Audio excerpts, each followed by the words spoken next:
నేను ఎన్నో సినిమాలు నిర్మించాను, కానీ ఈ సినిమా నాకు చాలా స్పెషల్. ఎందుకంటే పవన్ కళ్యాణ్ గారు డిప్యూటీ సీఎం అయిన తర్వాత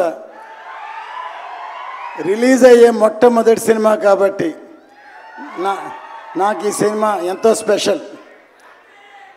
అంతేకాకుండా ఇటువంటి సినిమా ఖుషి లాంటి సినిమా కాకుండా ఒక historical film, historical background, pan India film. First time Pawan Kalyan గారు యాక్ట్ చేసే పాన్ ఇండియా ఫిలిం నిర్మించినందుకు నాకు ఎంతో గర్వంగా ఉంది. ఎందుకంటే ఈ సినిమా ఒక కమర్షియల్ ఎంటర్టైన్మెంటే కాకుండా సినిమా రిలీజ్ అయిన తర్వాత ఆ కాలంలో ఇలా జరిగిందా, ఇలా ఉందా అని అందరినీ ఆలోచింపజేసే ఒక మంచి సినిమా. ఎందుకంటే సినిమాలు తీసిన తర్వాత ఎంతో కొంత మెసేజ్ చెప్పాలని నా ఉద్దేశం.